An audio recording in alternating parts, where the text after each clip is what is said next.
I'd like to welcome Leroy Lewis and Raymond Bohr. They're both here for this interview today, and I welcome you to our microphones. Thank you. Thank you. First of all, before we get started, and before I list all your numerous credentials, which are just so fascinating, we're going to be talking a lot about your credentials and some of the experiences you've had.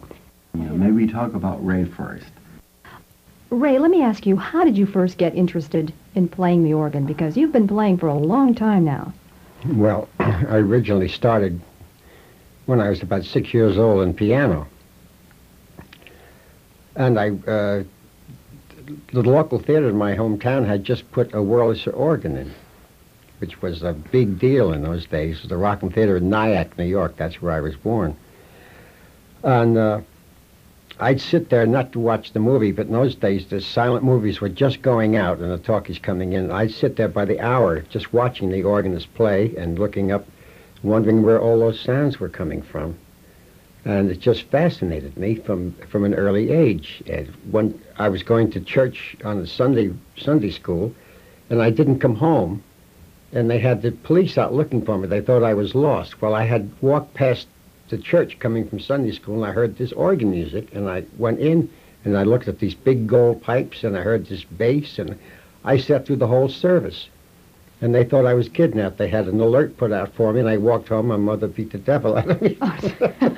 So glad to have you home. Wham, wham, you know. Did you find that the organ was just a much more powerful instrument than the piano? Yes, I did. Yes, it had always fascinated me. I was studying piano at that time with an excellent teacher, and she became a little impatient after she found out my real love was the organ. I don't think that she had those directions in mind for me, but that's the way I went. Well, after your mother calmed down a little bit, did she finally allow you to take organ lessons? Initially, I started on my own before I took lessons, and I had acquired many bad habits, and then I went and studied and corrected some of the bad habits. He's a genius. Is there really a big difference between playing the organ and playing the piano? Oh, yes. The only similarity in appearance are the keyboards. They're standard. The organ has 5 octaves, and the piano is 7.5. Yeah. 88 notes, where the organ has 61. But it's completely different, 2 completely different instruments. Anyone who's going to start out playing the organ, to any young people, they should definitely have a piano background before they attempt to try the organ. They should at least have the Bach 2- and 3-part inventions under their belt and get some scholastic training. He's correct in that. Before they go into the organ. Otherwise, these pointer systems and everything, these organ companies give free lessons when you buy an organ. You can play old folks at home and things like that. I think it's terrible because they don't know how to do it legitimately. So I'm not knocking anything, but you asked me and I'm answering. Well, now, when you started playing, Ray, did you ever have any idea that you were going to pursue it as a career, or did you just think it was going to be a hobby? Yes, with the dream. I had a dream as a kid, like most kids do. And in my high school yearbook, my ambition was to become a concert organist, never realizing I would end up where I did a few years later.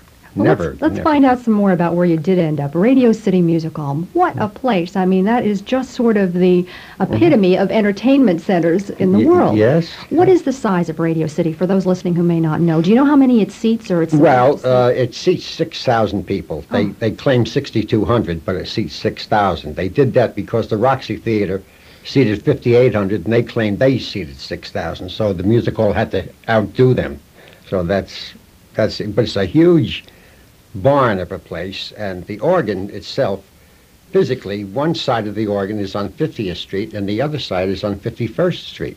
That is the size of that thing. So when you're playing on one of the consoles, there are 2 consoles. You're playing the console on 51st Street, and you're hearing 50th Street a little bit late. So you have to get accustomed to that acoustic lag. Wow. Yeah, it took a while. I was going to knock them dead. I was going to play Fascinating Rhythm. Well, I soon forgot about that.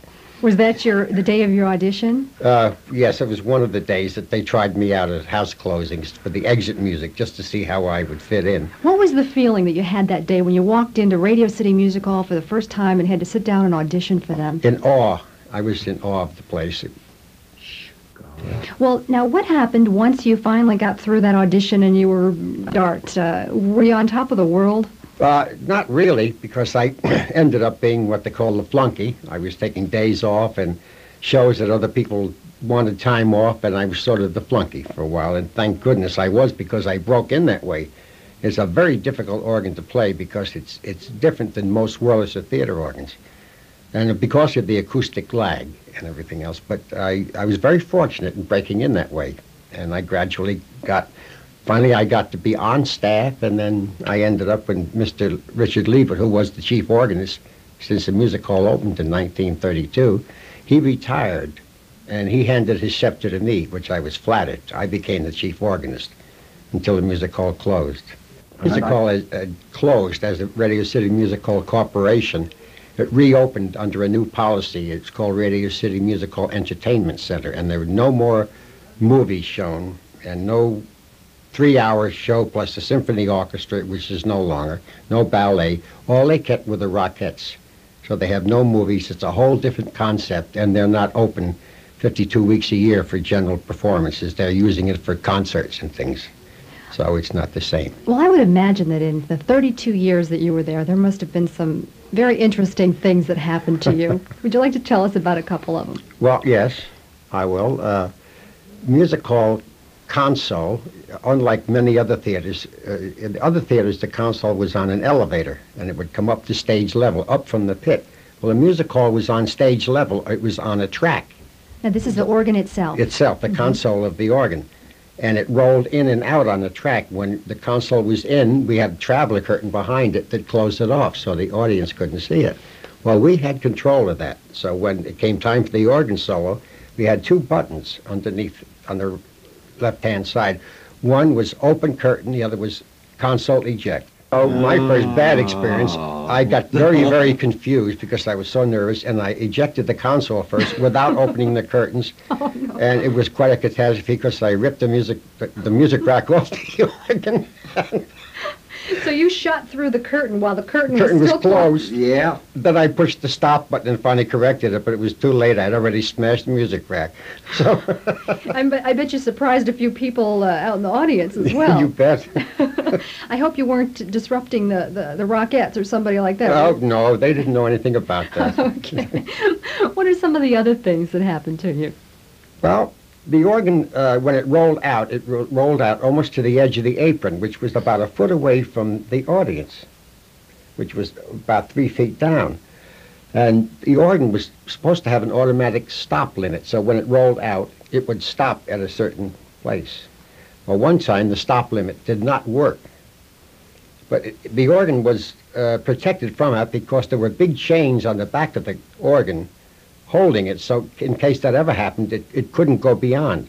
Well, it did go beyond. The organ was grinding and grinding and grinding, and the chain was holding and holding, and the organ was bouncing around all over the place. And I'll never forget, I was playing a tune called Jealousy at the time, and I got so frightened, I just got up and left it, walked off. And the people in the first row got up and left because I could envision the thing going over the edge and millions of wires hanging down. They probably thought the organ was going to shoot right off the track into the front row. So did I. Oh, boy. Well, that's something, you never think of an organist as possibly having to have special casualty insurance, but in a job like that... We've talked about this many times. And what did happen? One of the electricians came around and opened the door to the organ, and there had a circuit breaker on it, and he broke the circuit, and that stopped the motor. So he finally saved the day. Yes. There's another interesting thing. There were several goofs that the music hall made, the architects, when they designed it. The organs were originally supposed to be on each side of the orchestra pit and were supposed to come up on an elevator, but the last minute they decided to put them off away from the orchestra in these little alcoves. The organ just made it. It cleared about 3 inches on either side. Well, how are you going to get to it? The organ is in. There was no way to get to it without walking around in view of the audience. Well, that wasn't very good planning. No, but... Well, what they did, they built a little half door. So we opened that half door and crawled in on our hands and knees over the bass pedals and pulled ourselves up on the bench.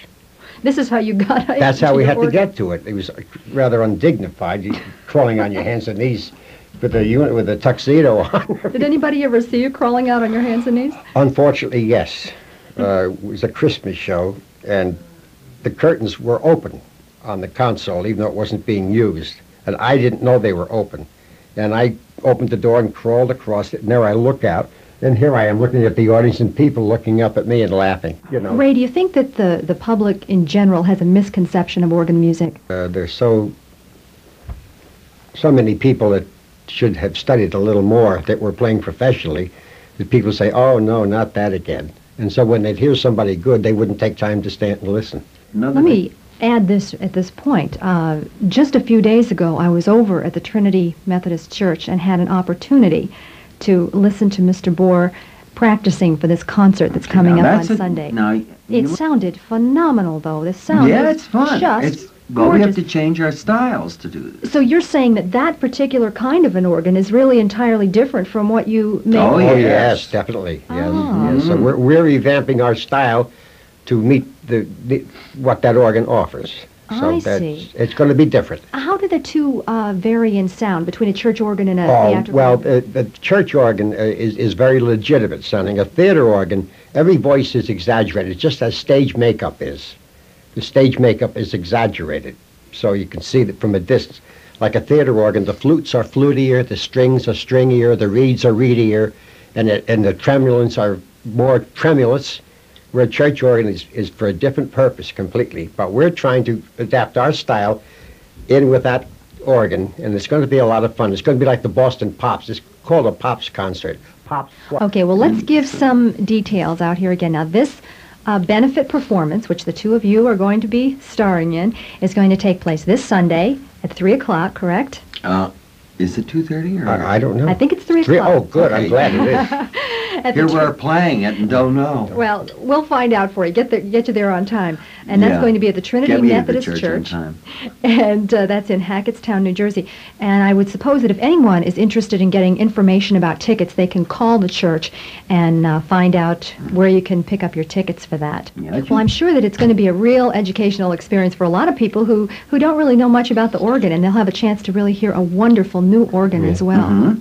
Well, the pastor there said, play anything you want. He said, anything you want to play. He said, it's open house. Now, 10 years ago in a Methodist church, that would have been unheard of, playing the type of music we're going to play.